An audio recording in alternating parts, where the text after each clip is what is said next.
9 U.S. Presidents, Assassinated by Globalists, by Larry Engel. This is an Opus Brief. An overview Opus Brief, number 2.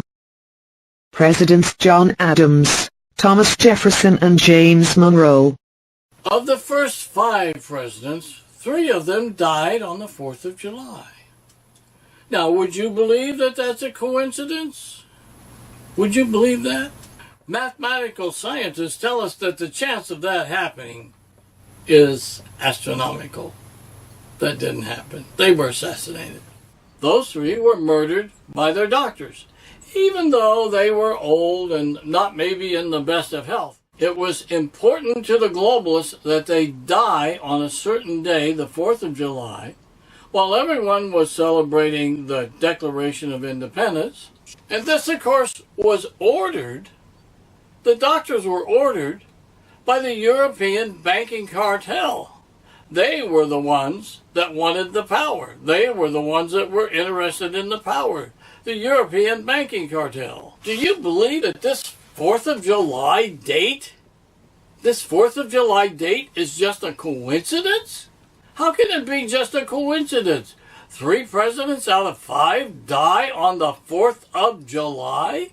That can't be a coincidence. And in killing these presidents, they sent a malevolent message on the 4th of July to the rest of the leaders and representatives in our government. If you oppose us taking over your credit and money, we'll kill you. I have found it hard to nail down actus reus in these 3 deaths.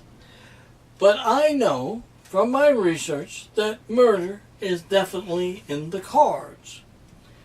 The victims were old and not in the best of health at the time of their deaths. But that does not rule out by itself assassination.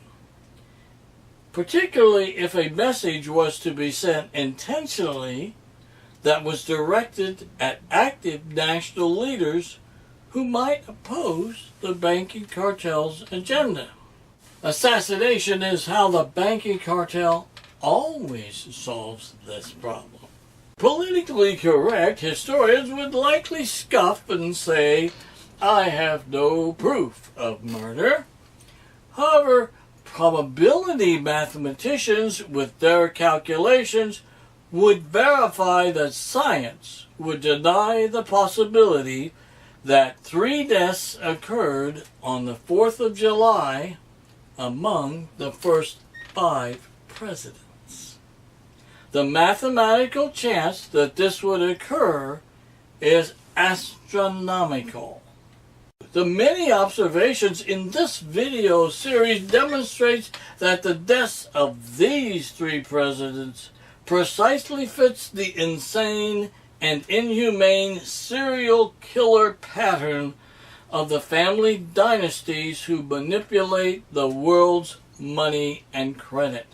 Even though in these deaths from the early days of our country, I find that direct evidence has faded with time, yet circumstantial evidence is still there and right in our faces.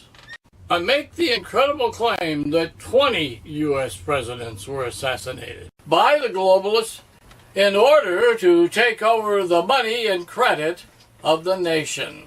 The refusal of King George III to allow the colonies to operate an honest money system, which freed the ordinary man from the clutches of the money manipulators, was probably the prime cause of the Revolutionary War. They think Americans are dumb.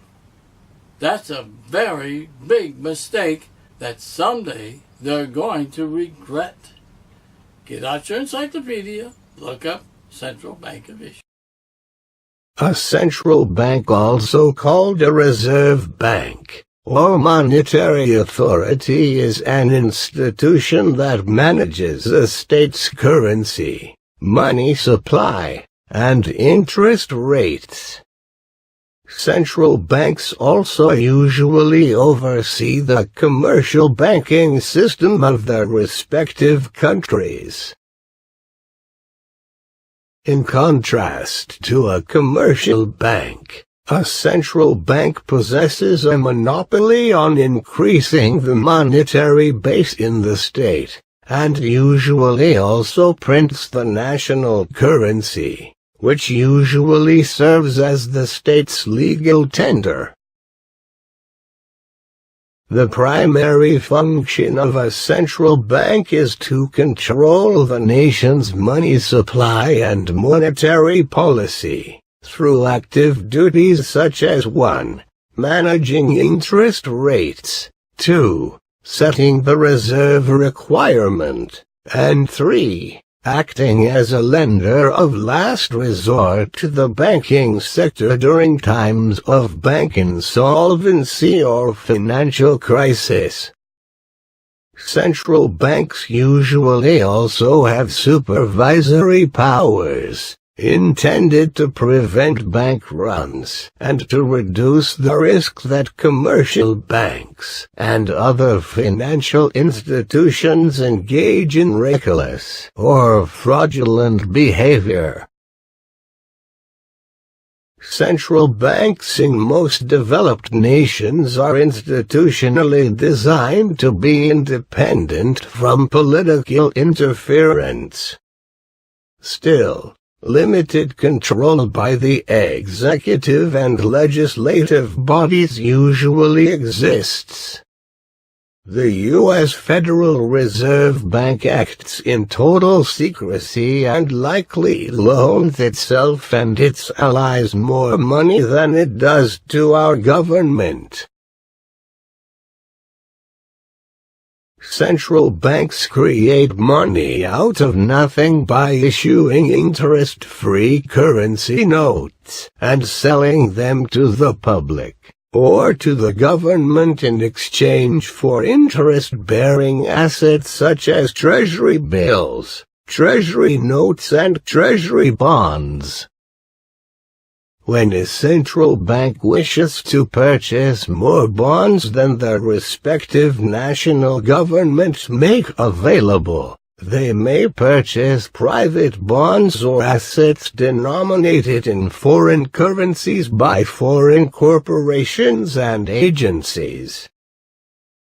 My observation is that medical doctors are an essential part of the assassination team and the assassination scenario. Sherlock Holmes warns us that a certain kind of criminal can obscure a crime. When a doctor does go wrong, he is the first of criminals. He has the nerve and he has the knowledge. Sherlock Holmes tells us to be more observant. The world is full of obvious things, which nobody by any chance ever observes. The people need to intelligently demand debt-free money.